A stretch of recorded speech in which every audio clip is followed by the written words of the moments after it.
Have you ever wondered if we've been misinterpreting the Buddha's teachings all along? What if the wisdom of enlightenment, karma, and impermanence we think we understand is only scratching the surface, or even worse, entirely misunderstood?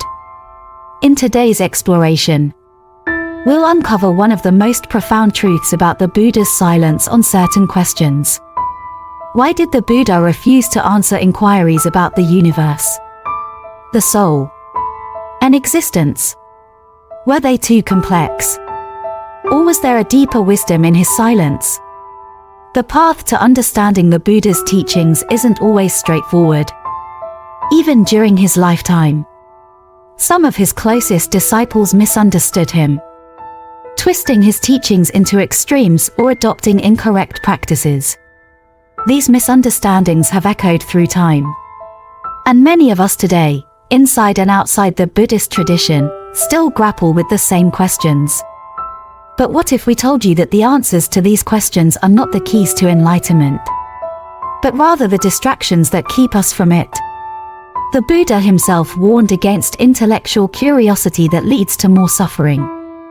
Instead, he emphasized a practical approach, one that transforms our hearts and minds, liberating us from the cycles of suffering.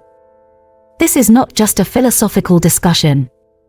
It's a journey into understanding life's deepest truths and uncovering how these teachings can transform your everyday struggles into peace and clarity.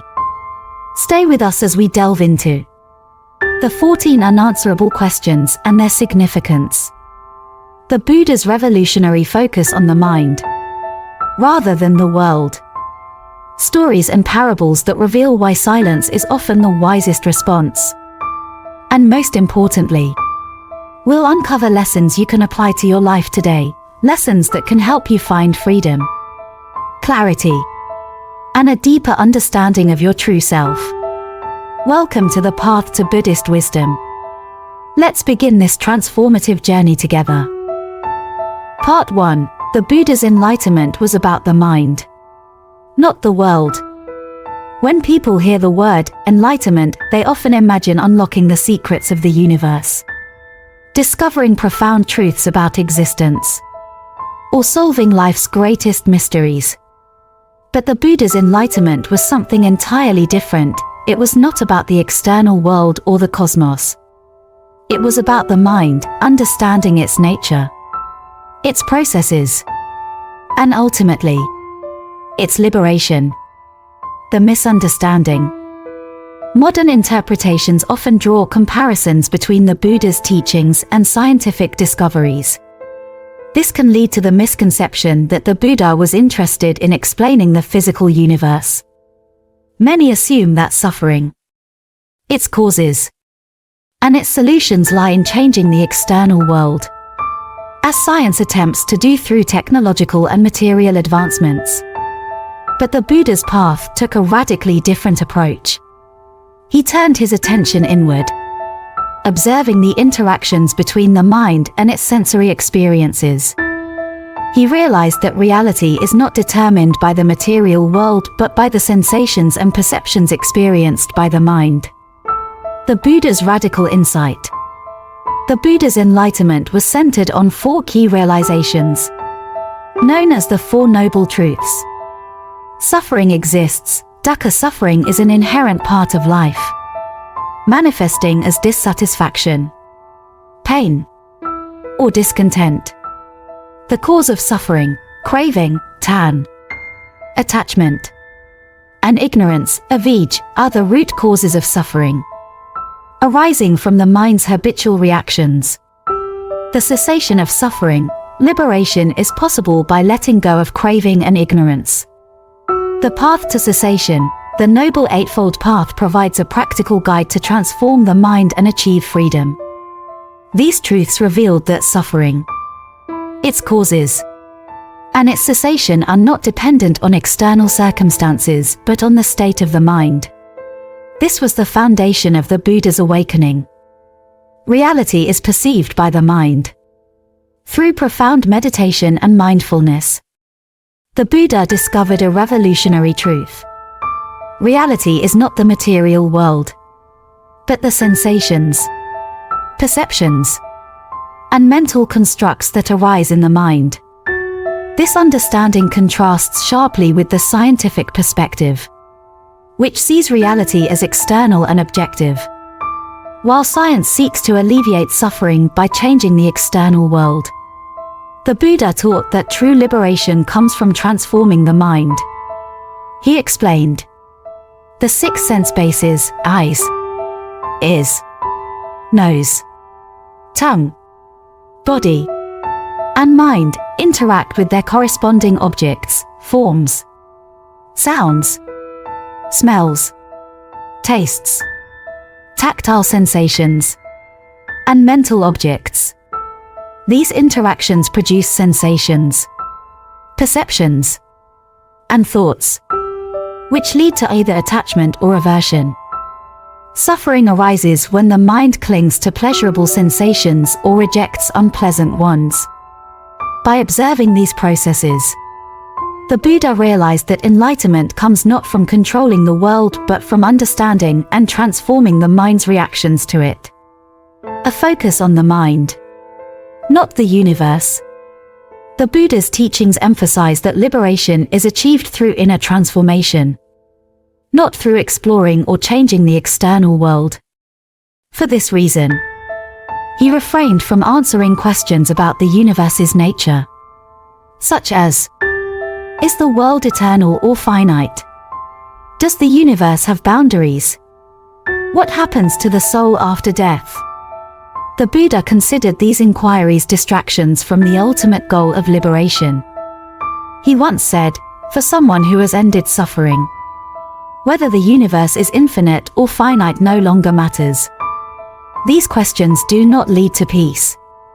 To him, what mattered was the cessation of suffering and the cultivation of inner peace, the path to inner freedom.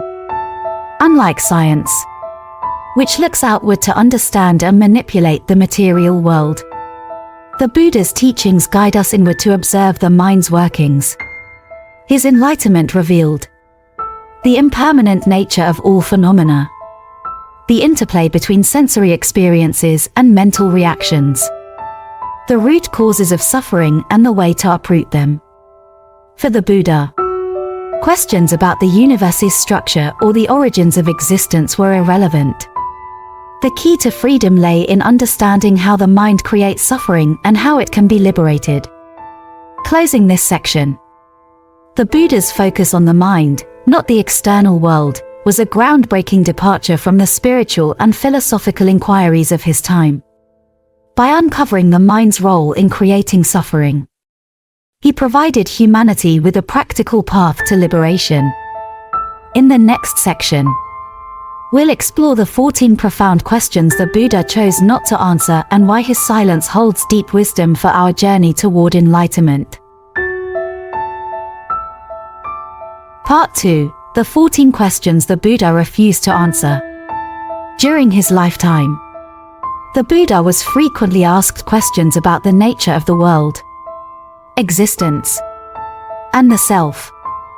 Some of these questions were deeply philosophical, while others sought definitive answers about the universe. Yet, to the surprise of many, the Buddha often chose not to answer them. These unanswerable inquiries became known as the 14 questions. Why would someone as enlightened as the Buddha refuse to address these questions? His reasons reveal profound insights into the practical nature of his teachings. Mlonkipatta's dilemma. One of the most famous stories about the 14 questions involves a disciple named Mlonkipatta. Frustrated by the Buddha's silence on metaphysical topics, Mlonkipatta declared, "If the Buddha does not answer my questions about the universe and existence, I will abandon my practice." The questions Mlonkipatta wanted answered included: is the world eternal or not? Is the world finite or infinite? Does the Tathagata, the Buddha, exist after death or not? Are the body and the soul one or two? Instead of answering, the Buddha called Mlonkipatta and posed a counter-question. When you became a monk, Did I promise to answer these questions for you? Longiputta admitted. No. Blessed one. The Buddha then told the parable of the poisoned arrow to illustrate his point. The parable of the poisoned arrow. Imagine a man struck by a poisoned arrow, the Buddha said. When the doctor arrives, the injured man refuses treatment, demanding to know who shot the arrow, why they shot it, and what type of wood the arrow is made of. By the time these questions are answered, the man would already be dead. The Buddha explained that these metaphysical questions are like the poisoned arrow. They distract from the immediate task of healing suffering. His teachings were not meant to satisfy intellectual curiosity but to offer practical guidance for liberation. The 14 questions. The questions the Buddha refused to answer can be grouped into 4 categories. The nature of the world. Is the world eternal or not? Is the world finite or infinite? Is the world both finite and infinite? Or neither? The Tathagata's existence. Does the Buddha exist after death? Does the Buddha not exist after death? Does the Buddha both exist and not exist after death? Does the Buddha neither exist nor not exist after death? The relationship between body and soul. Are the body and soul one? Are the body and soul separate? The realm of being and non-being. Is the world something that exists? Is the world something that does not exist? Is the world both existent and non-existent? Is the world neither existent nor non-existent? The Buddha avoided these questions because they are based on dualistic thinking, such as existence versus non-existence or finite versus infinite. These concepts, he taught, cannot capture the ultimate truth, transcending dualities. The Buddha's silence was not a sign of ignorance or inability to answer. Instead, it reflected his insight into the limitations of language and thought. Concepts like existence, non-existence, eternity, and impermanence are mental constructs that fail to describe reality accurately. He introduced the middle way, a path that avoids extremes and transcends binary thinking. The middle way reveals that clinging to fixed views, whether philosophical or material, leads to suffering. The wisdom of practicality. The Buddha focused only on teachings that directly addressed suffering and its cessation. He said, "What I teach is like the handful of leaves in my hand, compared to the countless leaves in the forest. I teach only what is necessary for liberation." This approach ensured that his teachings remained practical, actionable, and free from speculative distractions. Application to modern life.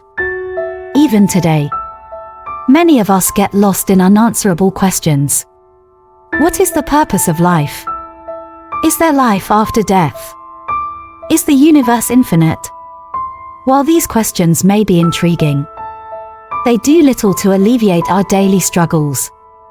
The Buddha's refusal to engage in such speculation teaches us to focus on what truly matters, addressing the root causes of suffering and transforming our minds. Closing this section. The 14 questions remind us that not all inquiries are beneficial. The Buddha's silence was not avoidance, it was wisdom in action. He chose to guide his disciples toward liberation rather than allowing them to get entangled in debates that lead nowhere. In the next section, we'll delve deeper into the concepts of impermanence and non-self, 2 foundational principles of the Buddha's teachings that offer profound insights into the nature of reality and the path to freedom. Stay with us as we continue this journey into wisdom. Part 3. Impermanence, anicca, and non-self, anatta. 2 of the most profound and transformative teachings of the Buddha are impermanence, anicca, and non-self, anatta. These concepts challenge our deepest assumptions about reality and ourselves, offering a path to liberation from suffering. Impermanence, the foundation of life. The Buddha taught that all phenomena, whether material or mental, are impermanent. Everything arises, exists for a time, and inevitably fades away. This truth applies to our bodies, emotions, relationships, and even the universe itself. Why is impermanence misunderstood? Many people view impermanence as negative, associating it with loss and suffering.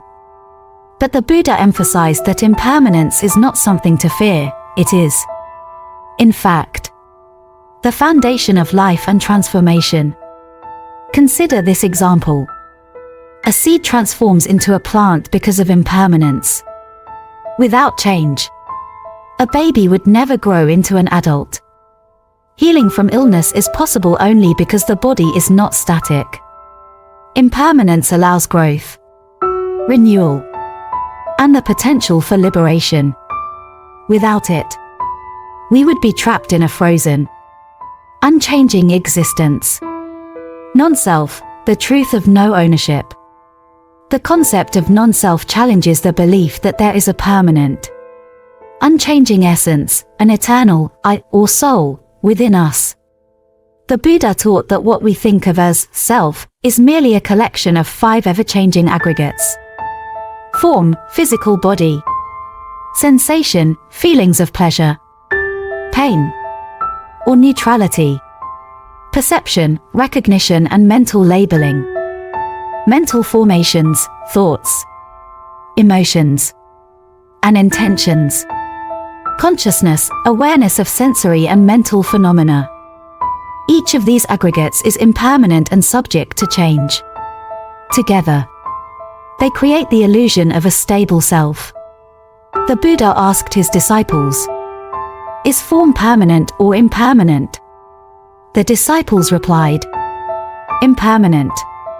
"Blessed one," he continued, "if it is impermanent, is it fitting to view it as this is mine? This is I, this is myself?" The disciples answered, "No." "Blessed one." In this way, the Buddha demonstrated that clinging to the idea of a permanent self leads to suffering. The interconnection of impermanence and non-self. Impermanence and non-self are deeply interconnected. If everything is in a constant state of change, there can be no fixed self to cling to. This realization liberates us from attachment, fear, and ego-based suffering. Consider this analogy. A river appears to be a single, unchanging entity. But in reality, it is a continuous flow of water, always changing. Similarly, what we call self is a flow of ever-changing experiences, not a static entity. The practical implications. Understanding impermanence and non-self has profound practical benefits. Freedom from attachment. When we recognize that nothing lasts forever, we can let go of unhealthy attachments and accept change with grace. Reduction of suffering. Clinging to impermanent things as if they were permanent leads to disappointment and pain. Embracing impermanence reduces this suffering. Compassion and connection. Realizing that there is no separate, unchanging self fosters a sense of interconnectedness with others. A misinterpreted dialogue. A common misunderstanding arises from a Buddhist dialogue where a disciple concludes, "Because everything is impermanent, it leads to suffering." This interpretation misses the Buddha's point. Impermanence is not inherently suffering, it is our resistance to change that causes suffering. Paradoxically, impermanence is what allows for transformation and enlightenment. Without it, ignorance and pain would remain eternal. Story: The Farmer's Seed. Once, a farmer approached the Buddha and lamented the impermanence of life. "Why must things change? I wish my crops could stay abundant forever. My family never age, and my health never falter." The Buddha replied, "If nothing changed, the seed you planted would never grow into crops. Your children would never grow into adults, and your wounds would never heal. Impermanence is not your enemy, it is the reason you experience life and growth. This story highlights the beauty of impermanence as a force for renewal and possibility. Non-self in action. The Buddha illustrated non-self through a famous dialogue recorded in the Milinda Panha between the monk Nagasena and King Milinda. The king asked, "Is the soul the same as the body? Or is it different?" Nagasena replied with an analogy, "Your Majesty, when you ride in a chariot, is the chariot the wheels, the axle, the yoke, or the reins? Is it separate from these parts?" The king answered, "No, the chariot is the combination of these parts." Nagasena explained that the self is like the chariot, a collection of parts without an independent, permanent essence. A modern reflection. In our everyday lives, we often cling to the idea of a fixed self. We define ourselves by our jobs, relationships, or achievements. We feel threatened when these identities are challenged. Understanding non-self helps us let go of these rigid labels and embrace the fluidity of life. This shift in perspective opens the door to greater peace and freedom. Closing this section. Impermanence and non-self are not abstract philosophies, they are practical truths that can transform how we live. By embracing the reality of change and releasing the illusion of a fixed self, we can find liberation from suffering. In the next section, we will explore the Buddha's teachings on karma and rebirth, unraveling how these principles work without the need for a permanent self. Stay tuned as we continue this journey into deeper understanding. Part 4: Karma and Rebirth Without a Permanent Self. The teachings of karma, action, and rebirth are central to Buddhism. Yet they are often misunderstood. One of the most puzzling questions for many is, if there is no permanent self, who generates karma?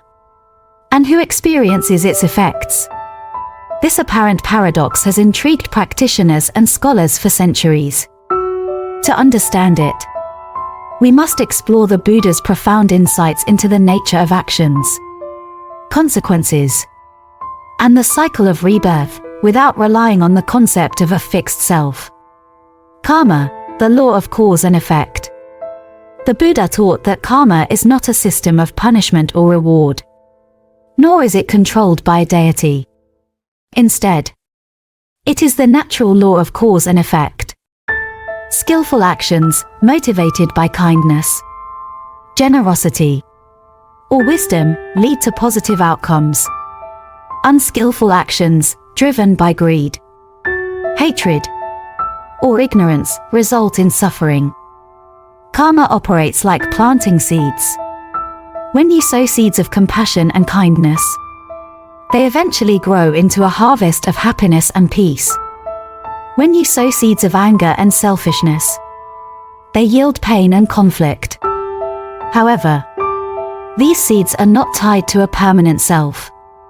Instead, they are linked to the ever-changing flow of causes and conditions. Rebirth without a soul. In contrast to other spiritual traditions, Buddhism denies the existence of an eternal, unchanging soul, Atman. Instead, rebirth is explained through the process of dependent origination, Pika Samupta. This principle shows how one life leads to another through a chain of causes and effects, without requiring a fixed self. Imagine lighting one candle with the flame of another. The new flame is not identical to the original flame, yet it is not entirely separate either. Similarly, the conditions of one life give rise to another, but there is no permanent entity that moves between lives. This understanding resolves the paradox: karma and rebirth occur, not because of a self, but because of the continuity of causes and conditions. The middle way, avoiding extremes. The Buddha emphasized the middle way, avoiding two extremes: eternalism, believing in a permanent, unchanging self that continues forever, Annihilationism, believing that nothing persists after death. Instead, he taught that while there is no fixed self, the continuity of actions and consequences creates the appearance of a self over time. This view aligns with the principles of impermanence and non-self. A story, the sower and the reaper. A disciple once asked the Buddha, who is the one who sows the seeds of karma, and who reaps their fruits? Are they the same person or different people? The Buddha replied, consider a farmer who plants a mango tree. Many years later, he enjoys the fruits of that tree. Is the farmer who planted the tree the same as the one who eats its fruit? The disciple thought and said, no. Blessed one. The farmer has changed over the years. Yet he is not completely different. The Buddha concluded, so it is with karma. The one who acts and the one who experiences are neither the same nor entirely different. This story illustrates the Buddha's teaching that karma operates through continuity, not identity. Understanding dependent origination. To grasp karma and rebirth, it's essential to understand dependent origination, which explains how life arises through interconnected causes and conditions. The Buddha described 12 links in this chain, starting with ignorance and ending with aging and death. These links show how suffering perpetuates itself through unawareness and craving. Key points. Ignorance, avij, the root cause of the cycle, leading to unskillful actions. Craving, ta, fuels attachment, creating new karma. Becoming, bhava, sets the stage for future rebirth. Breaking this chain, by cultivating wisdom. Mindfulness and ethical conduct, leads to liberation from the cycle of birth and death. Practical implications. Understanding karma and rebirth without a self has profound implications. Accountability without ego, we are responsible for our actions, but not bound by the illusion of a permanent self. Freedom from fatalism, karma is not destiny. By making skillful choices, we can shape our future. Empowerment through practice, each moment offers an opportunity to create positive karma and transform our lives. Rebirth as a continuum. The concept of rebirth can also be understood metaphorically. Even within a single lifetime, we experience countless rebirths. The person you were as a child is not the same as the person you are today. Yet there is a continuity. Each moment of awareness is a new beginning, shaped by the causes and conditions of the past. By focusing on the present, we can break free from unskillful patterns and create a brighter path forward. The Buddha's silence on the mechanism of rebirth. The Buddha never explicitly described the mechanism of karma and rebirth in detail. Instead, he emphasized its practical significance. What matters is not how rebirth happens, but how to break free from the cycle of suffering. This silence reflects his focus on the practical over the speculative. The Buddha's teachings are a roadmap for liberation, not a philosophical treatise. Closing this section. The teachings on karma and rebirth show us how interconnected actions and conditions shape our lives. By letting go of the illusion of a permanent self, we can embrace responsibility for our choices and cultivate the seeds of freedom. In the next section, we'll explore the Buddha's middle way and how his silence on certain questions reveals a profound path beyond extremes. Join us as we delve deeper into the wisdom of transcending dualities. Part 5. The Buddha's Silence and the Middle Way. One of the most intriguing aspects of the Buddha's teachings is his refusal to answer certain metaphysical questions. To many, this silence seemed like evasion. But to those who understood his wisdom, it was a profound statement about the nature of truth and the path to liberation. The Buddha's silence was not ignorance but a deliberate teaching tool rooted in the middle way, a path that transcends extremes and points directly to freedom. Why did the Buddha remain silent? The Buddha was frequently asked questions about the universe, existence, and the self, such as, is the world eternal or finite? Does the Buddha exist after death or not? Are the body and the soul one or two? These questions reflect the human desire to categorize reality into fixed concepts. However, the Buddha recognized that such binary thinking, like existence versus non-existence or permanence vs. impermanence, does not lead to liberation. Instead, it creates mental entanglements that perpetuate suffering. He explained, these questions are like leaves in the forest. I teach only what is essential for your liberation, the leaves in my hand. The Buddha's silence was an act of compassion, guiding his followers away from distractions and toward the direct experience of truth. The middle way, beyond extremes. The middle way is the heart of the Buddha's teachings. It avoids two extremes. Eternalism, the belief in a permanent, unchanging self or reality. Annihilationism, the belief that nothing persists after death, leading to nihilism. Instead, the middle way reveals a path of balance and insight. Transcending these dualistic views, the Buddha taught that clinging to any extreme view, whether philosophical or practical, leads to suffering. For example, the belief in a permanent self creates attachment, fear of loss, and ego-driven behaviors. The belief in complete annihilation fosters despair and a sense of meaninglessness. The middle way offers a third perspective. While there is no permanent self, there is continuity shaped by causes and conditions. This perspective frees us from both attachment and nihilism. A story, the Simsapa leaves. One day, while walking in the forest, the Buddha held a handful of leaves and asked his disciples, are the leaves in my hand more or less than the leaves in the forest? The disciples replied, Blessed One, the leaves in your hand are far fewer than those in the forest. The Buddha explained, what I teach is like the handful of leaves, essential truths that lead to liberation. The rest, though vast, do not aid in ending suffering and are therefore not taught. This story illustrates the practical focus of the Buddha's teachings. He prioritized what directly transforms the mind and ends suffering, leaving aside speculative questions. Transcending dualities. The Buddha's silence also reflects his insight into the limitations of language and thought.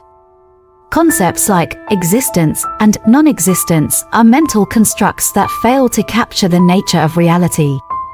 He taught that ultimate truth lies beyond these categories. In the Ktayanastra, the Buddha said, right view is seeing beyond the notions of existence and non-existence. Transcending these dualities leads to liberation. By refusing to engage in speculative debates, the Buddha guided his disciples toward direct experience and insight, free from conceptual traps. The practical wisdom of silence. The Buddha's silence is a lesson in focusing on what truly matters. In our modern lives, we often waste energy on unanswerable questions. What is the purpose of life? Is there life after death? What is the ultimate nature of the universe? While these questions may seem profound, they rarely help us address our immediate struggles. The Buddha's silence teaches us to prioritize practical wisdom, transforming our minds and freeing ourselves from suffering. A story, the fire and the question. One day, a group of philosophers asked the Buddha, does the Tathagata, Buddha, exist after death? The Buddha replied with an analogy, if a fire burns out, does it exist or not? The philosophers answered, the question does not apply because the fire depends on fuel. And when the fuel is gone, the fire ceases. The Buddha said, so it is with the Tathagata. When the conditions for existence are gone, the question of existence or non-existence no longer applies. This story demonstrates the Buddha's wisdom in guiding others beyond speculative thinking toward a deeper understanding of dependent origination. Application to modern life. The Buddha's middle way and silence have timeless relevance. Avoid extremes, recognize when your thoughts or beliefs lean toward rigid extremes, and seek a balanced perspective. Focus on practical wisdom, let go of questions that do not contribute to your growth or well-being. Embrace uncertainty, accept that some truths lie beyond the grasp of concepts and words, and trust the process of direct experience. Closing this section. The Buddha's silence was not a refusal to teach, but an invitation to transcend superficial thinking and explore the depths of reality. By embracing the middle way, we can free ourselves from the limitations of dualistic views and discover the peace that lies beyond them. In the next section, we will delve into stories and examples that illustrate these teachings in action, offering practical lessons for our own journeys. Stay with us as we continue this exploration of wisdom and liberation. Art 6. Stories and examples that illuminate the teachings. Stories and parables were a central part of the Buddha's teaching method. They made complex truths accessible and relatable, giving his followers practical insights into their own lives. In this section, we'll explore a few key stories that illustrate impermanence, non-self, karma, and the wisdom of the middle way. 1. The parable of the snake. One day, the Buddha encountered a monk named Asalak who had misunderstood his teachings. Asalak practiced extreme austerity, thinking it was the path to liberation. The Buddha, concerned for the monk's well-being, told him a story. A man wanted to catch a snake. Unaware of the proper technique, he grabbed it by the tail. The snake turned and bit him, poisoning him. Another man, skilled in handling snakes, used a forked stick to pin its head down and then safely captured it. The Buddha explained, the teachings are like a snake. If you grasp them incorrectly, they can harm you. But when understood properly, they lead to freedom. This story emphasizes the importance of skillful understanding and practice. Misinterpreting teachings, like mishandling a snake, can cause harm. 2. The farmer and impermanence. A wealthy farmer once approached the Buddha, distressed about the impermanence of life. He lamented, "Why must everything change? My crops fail. My loved ones age, and my health declines. Can't things stay as they are?" The Buddha replied, "If nothing changed, how could your crops grow from seeds? How could wounds heal, or wisdom arise? Impermanence is not your enemy, it is the reason life exists." This parable illustrates that impermanence, far from being a source of suffering, is the foundation of growth and transformation. By resisting it, we create unnecessary suffering. 3. The chariot and non-self. King Milinda, a curious and philosophical ruler, once asked the monk Nagasena, "What is the self? Is it the same as the body? Or is it something separate?" Nagasena responded with a question, "Your Majesty, when you ride in a chariot, is the chariot the wheels, the axle, the yoke, or the reins? Or is it something beyond these parts?" The king replied, "The chariot is the combination of these parts, it exists only as a concept."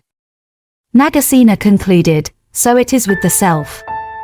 What we call self is merely a collection of changing parts, form, sensation, perception, mental formations, and consciousness.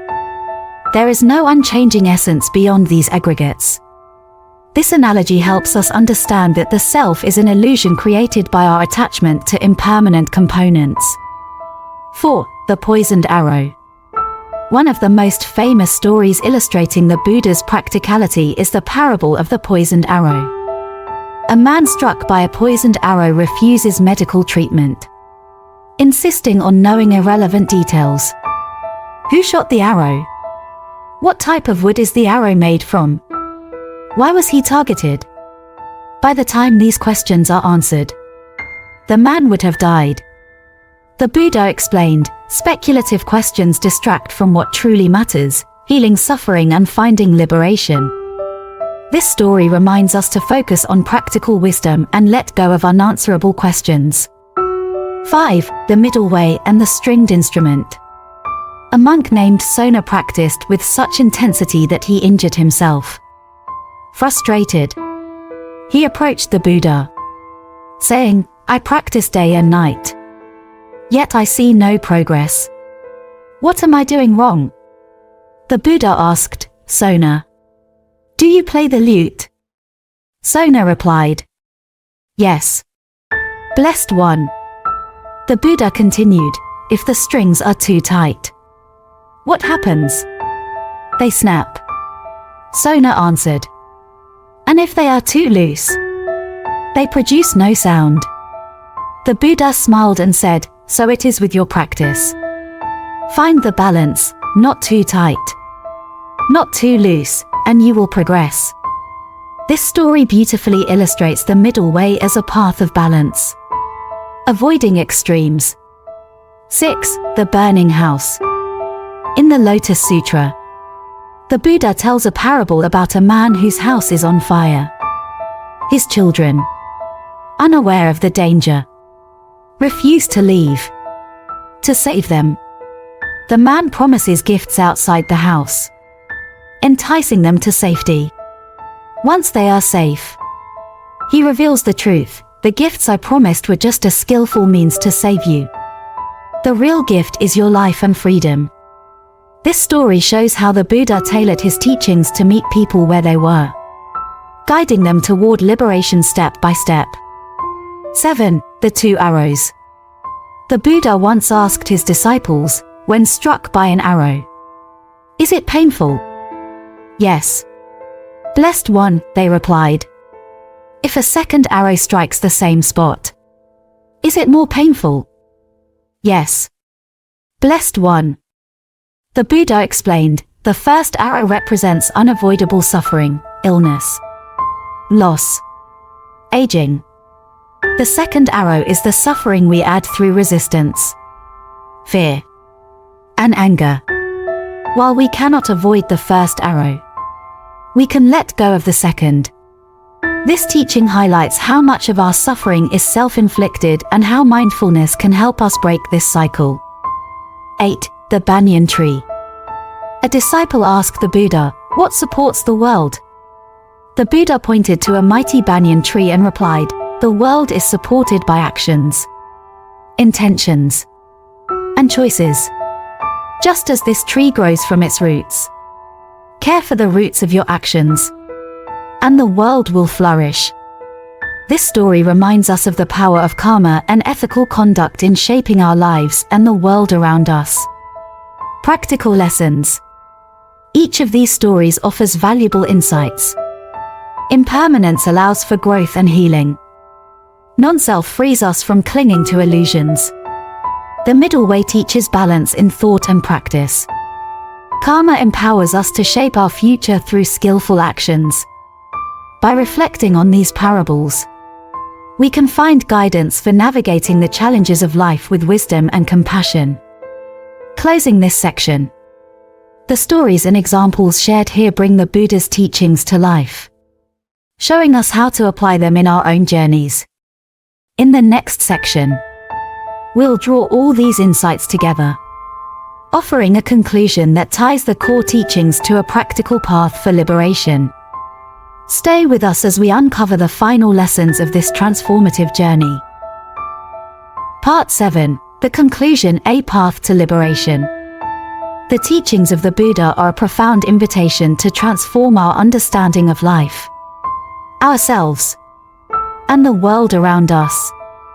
Through his insights into impermanence, non-self, karma, and the middle way.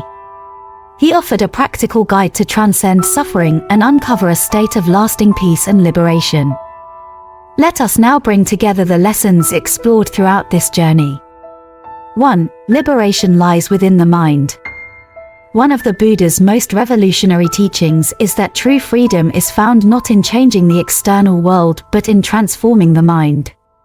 By observing the interplay of thoughts, sensations, and perceptions, we begin to see how suffering arises, not from external circumstances, but from our reactions to them. Key takeaways. Impermanence is not a source of despair but a gateway to transformation. It allows growth, healing, and enlightenment. Non-self teaches us to let go of the illusion of a permanent identity, freeing us from ego-driven suffering. Practical insight. By practicing mindfulness and meditation, we can observe the mind's patterns and begin to loosen the grip of attachment and aversion. 2. Wisdom beyond words. The Buddha's silence on metaphysical questions reminds us of the limits of language and intellectual speculation. Concepts like existence and non-existence fail to capture the true nature of reality. The middle way teaches us to transcend these dualities and approach life with openness and balance. Key takeaways. The middle way is not just a philosophical stance, it's a way of living that avoids extremes and fosters harmony. By focusing on practical wisdom rather than speculative debates, we can channel our energy into what truly matters, transforming suffering. Practical insight. When faced with unanswerable questions or overwhelming choices, ask yourself, does this inquiry lead to peace or entanglement?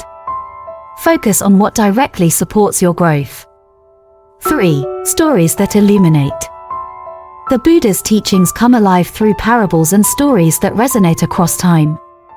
From the poisoned arrow to the burning house, these narratives offer timeless lessons about impermanence, non-self, karma, and the importance of skillful understanding. Key takeaways. Stories like the farmer's seed teach us to embrace change as the foundation of life. The parable of the snake warns us to approach teachings with wisdom and care, avoiding harmful misinterpretations. Practical insight. Reflect on these stories and how they apply to your life. Consider journaling or meditating on a specific parable to deepen your understanding. 4. Empowerment through karma. The law of karma reminds us that we are not powerless in the face of life's challenges. While we cannot control every circumstance, we can shape our responses and plant the seeds of positive outcomes. This understanding empowers us to take responsibility for our actions without being burdened by the illusion of a fixed self. Key takeaways. Karma operates through cause and effect, not punishment or reward. The absence of a permanent self doesn't negate accountability, it liberates us from ego-driven blame and fear. Practical insight. Begin each day with the intention to act skillfully, whether through kindness, generosity, or mindfulness. Small, consistent actions create lasting change. 5. The ultimate truth, freedom from suffering. At the heart of the Buddha's teachings is a promise: suffering can end. By understanding its causes and following the Noble Eightfold Path, we can move beyond the cycles of craving and aversion to discover true liberation. Key takeaways. The Four Noble Truths outline the problem, suffering, its cause, craving, its solution, cessation, and the path, the Noble Eightfold Path. Liberation is not a distant goal, it is accessible here and now through mindfulness, ethical conduct, and mental discipline. Practical insight. Integrate the Noble Eightfold Path into your daily life. Start small, focusing on one aspect at a time, such as right speech or mindfulness in your interactions. A personal reflection. As we conclude this journey, it's worth pausing to reflect: What have you discovered about yourself? Perhaps you've realized that impermanence is not something to resist but to embrace. Maybe you've begun to see how clinging to a fixed sense of self creates unnecessary suffering. These insights are not just intellectual, they are deeply practical. They remind us that each moment is an opportunity to choose freedom over attachment, compassion over anger, and wisdom over confusion.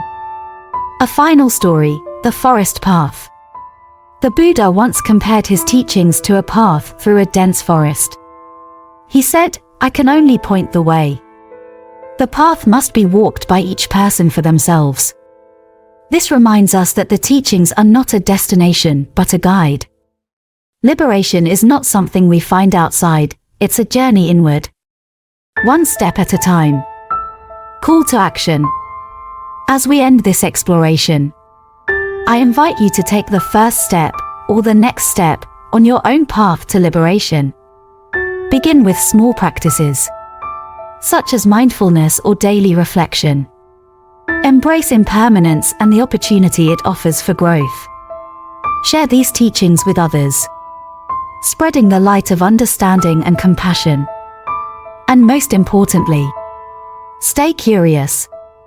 The Buddha's wisdom is a living tradition, meant to be explored and experienced, not merely studied. Thank you for joining us on this journey into the Buddha's timeless teachings. If you found these insights meaningful, don't forget to like, share, and subscribe to the Path to Buddhist Wisdom. Together, let's continue exploring the profound truths that can transform our lives and the world. Until next time, may you find peace, clarity, and liberation on your path.